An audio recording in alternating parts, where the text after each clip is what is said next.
welcome back to my channel. Today is my second video in my series of Is It Worth It? So what this series is about is I am taking products that I currently have in my stash, some higher end products, more expensive products, and I'm going to use them for a week and really remind myself what I think about them. And then I'm going to come on here and I am going to show you how I use them. And then I'm going to tell you if I think they're worth it. Not only am I going to tell you if I think they're worth it, but I'm going to tell you if I think, who I think they are worth it for. Because let's be honest, not everybody needs the same thing. Not everybody's makeup wearing technique is the same. For example, I like to change my eye looks out on the daily. I like to wear different lipsticks. I like to do something different with my bronzer. Not everybody likes that. A lot of people like to do the same thing every day, and that's absolutely fine. Not everybody likes to have a huge amount of products. They like to have what I call kind of a minimal amount, something they keep in their makeup bag and they use on the daily, something that they can reach for and achieve the look that they want. So I'm going to talk about that in these videos. So as you can see today, I have already done my face makeup. I've even highlighted, I've blushed, I've contoured, I've bronzed, and I'm kind of looking right here. And on camera, the bronzer looks a little extreme, but I'm hoping when I scoot up that it's not so extreme. And I'm hoping that it looks like that because I have on no eye makeup. I don't know. But my first video, I did the Kevyn Aucoin sculpting book. In this video, I am doing the Viseart palette. Now, this is the 01 Neutral Matte palette. I ended up purchasing this because of Tiffany D, Makeup by Tiffany D. This was a YouTube made me do it. I also got it during a Sephora sale, so I did get 20% off. But this is an $80 palette. Yes, I know, $80. And a lot of you are going to be like, oh my gosh, that is crazy. And yes, I kind of feel like it is a little crazy. But it is a all matte palette, and you can see it's dusty because, like I said, I have used it all week long. But it has a total of 12 eyeshadow shades, starting from a light color all the way to a black.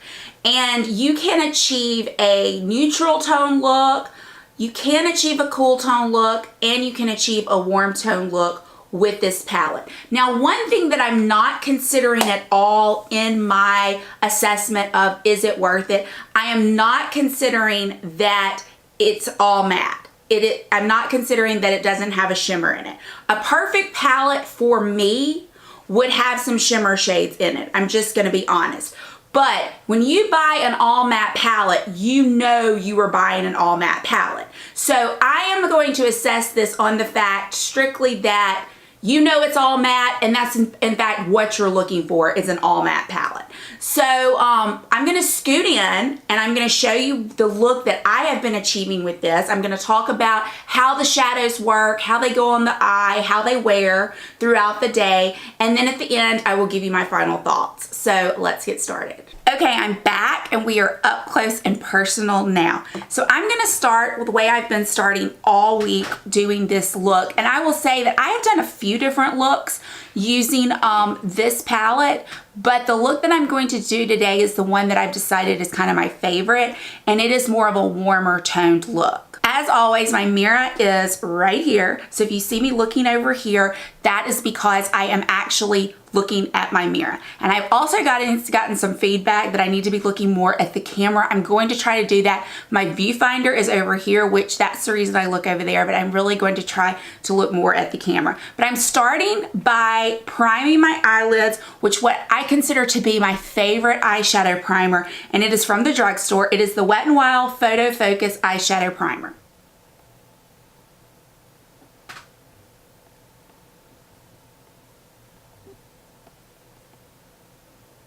And I'm just kind of taking that up all over the lid.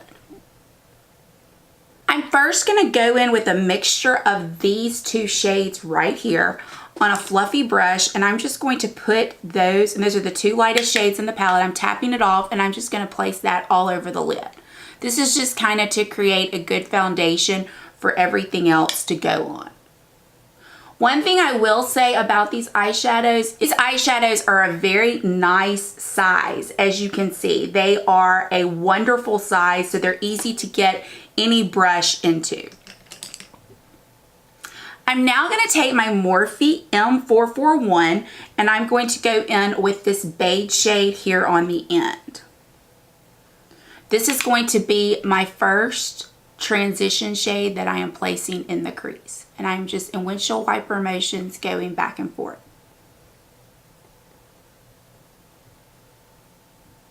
Sticking with that same brush, I'm going to go with this brown color. It's a very neutral brown.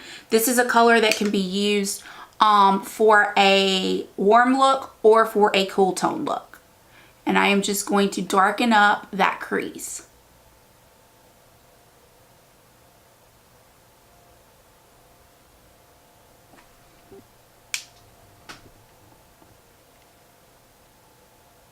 Now to warm up the look even more, I'm going to go in with this orange color, and I am using a Morphe M433, and I am just going to focus that a little bit more in the crease.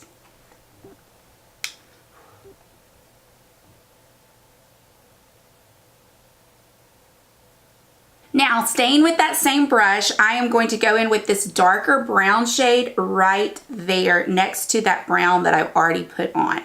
I'm going to dab that, and I'm just going to deepen up kind of the outer V.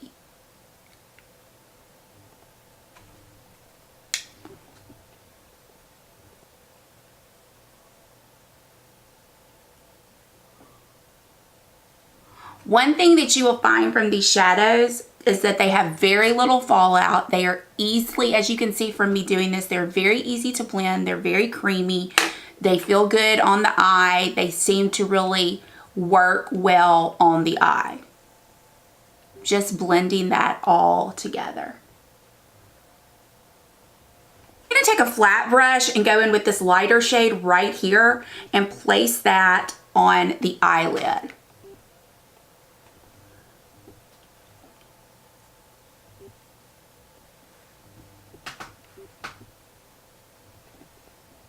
Throughout this week, I have been using eyeliner sometimes. Sometimes I've been using the palette to do some lining. Just for today's purposes, I'm going to use the palette. I'm going to take this little small eyeliner brush. This is a Luxie small angle brush. It's the 215 brush.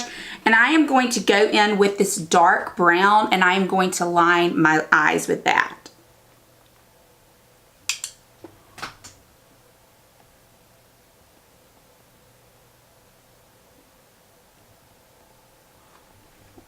And I'm going to do a little bit of a flick. As you can see. Very easy to use these shadows as a liner. They're incredibly creamy. And you can see the payout's good.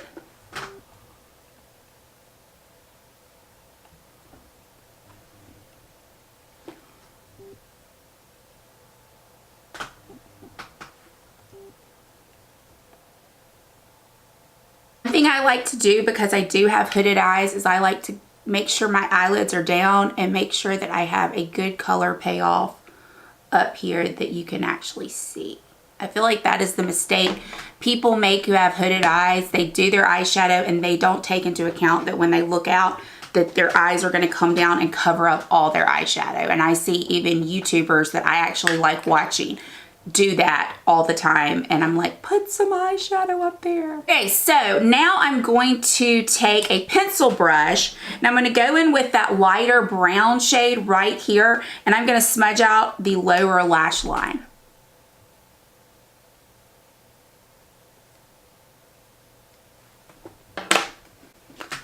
So that is me doing my eyes with this. I'm going to jump off camera, put on some mascara, put on some lipstick, take my hair down, and give you my final thoughts. Okay, y'all, I'm back. And let's talk about this palette and talk about, is it specifically worth it? I like to start with the pros.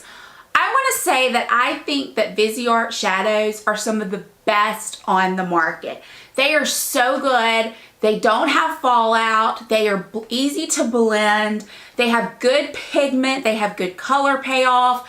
I just really think you can't beat the quality of their shadows. They are great. The palette's around $80, and if you look at it, you get 12 shadows and you break it down, they're a little over $6 a piece, which isn't terrible. So if you think about it like that, it doesn't seem so extreme. Yeah, so the pros are that they blend easy, they're nice on the skin, they don't have fallout, they last. Now, I did wear the Wet n Wild primer every day this week, but I will say that my eyeshadow lasted.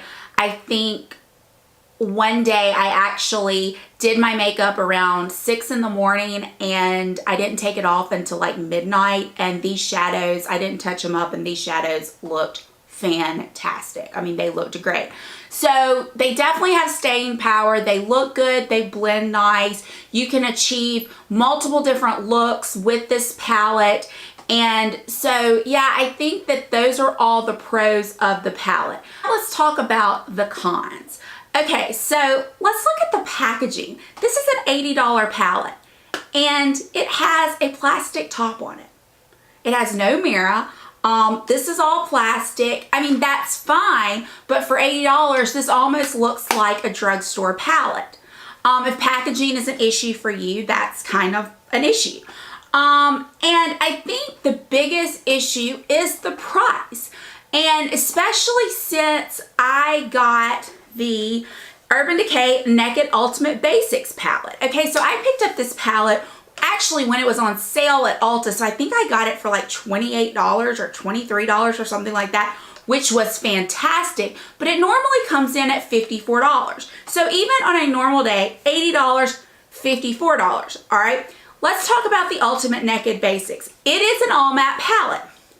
It has this fantastic, and I don't want to blind you, it has this fantastically huge mirror. So if you travel and you want to travel with this, you have a great mirror.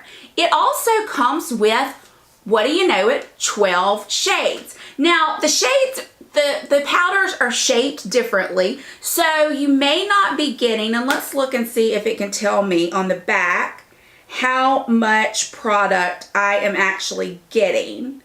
Okay, so when you look at actually on the back, you are getting more product in this palette. You just are. However, I like the looks that I can achieve with this palette. To me, it's just very clear that up here you have cooler tones, down here you have warmer tones. You still have a nice dark black, you still have a nice dark brown. So I just really enjoyed this palette, and I have to admit, when I am thinking about needing matte eyeshadows and I'm thinking about an all matte palette, this is the palette I reach for. I rarely ever reach for this one, and I really don't know exactly why it is. I think it's just the ease of this one and that I can achieve both a cool tone and a warm tone look. At the end of the day, when I'm thinking about who actually needs this palette, I'm not sure anybody does. I'm not even sure I need it. I mean, I've got it, so I'm gonna use it. And after using it this week, it really does show me this is a good palette. I'm not saying this. This is a great matte palette. The formula is great, but I think you can get just as good quality for a fraction of the price by using this one and getting this one. I mean, Urban Decay shadows are great, and this is just a beautiful palette. So I don't think anybody really needs to go out and spend $80 on a palette. I mean, even if you are a minimalist and you want one good, solid, matte palette, I think that there are better options out there than this. And I'm not just saying it's the Urban Decay one. I don't have any of the matte, you know, Tarte palettes. They could be just as good as well. So I really just don't think you need to go out and spend $80 on this palette. Now, I do know that the Viseart shadows are great shadows. What I would be more inclined to buy, and I don't have any, but I'm thinking about picking up some in the next Sephora sale, which will be coming up, I think, next month, are the smaller Viseart palettes. Like, I know my friend Amber, she loves those. I think she has a few of them. I didn't ever buy any because I have this big monster of one, and I felt like I have spent $80 on this one. If I'm gonna use Viseart shadows, by gosh, I need to use this one. But I think that those are a much better deal. I think they're around $30. Now, they're small, But you also get a variety of looks you can achieve. Like, I just think a solid, good palette is going to have some shimmer shades in it. What I've kind of been doing a lot with this palette, on the days that I didn't want a solid matte look, I've been going into other palettes and adding some shimmer, which you can definitely do. But if you are the type person that you want to be able to achieve those looks from one palette, this palette's definitely not for you. But I didn't want to, I'm not taking that into consideration when I'm saying that this is not worth it. Because when you're buying a matte palette, you know that that's what you're buying, is a matte eyeshadow palette. So yeah, so that's my thought on the Viseart Neutral 01 Matte Eyeshadow Palette. I hope you enjoyed this video. Like I said, I'm going to keep doing it. I believe the next one coming up is going to be all about Tom Ford lipstick. So over the next week, I am going to be wearing all my Tom Ford lipsticks. I'm going to try to wear every one of them, which I don't even think I have enough days in the week to wear all of them, but I'm really going to get a sense for how they wear, how good are they worth it, so I can come on here and share that information with you. I hope you found this helpful. If you have a product that you kind of have in mind that you would like to know, is it worth it, especially before the big Sephora VIB sale comes up. Of course, this isn't the biggest one. I think this is only the 15% off, but still, if you're wanting to buy a more higher end product, this is the time to do it. So let me know down below if there's something you might want me to try. I may have it in my stash. Like I said, I'm trying to get through items that I currently have before I go out and buy anything. But I hope you found this enjoyable. I hope you found it interesting, and I hope you got some good information for it. If you did, please consider giving me a thumbs up. Please consider subscribing, and I will see you all very soon. I hope, as always, that you are having a fantastic day and a great week. See you later. Bye, y'all.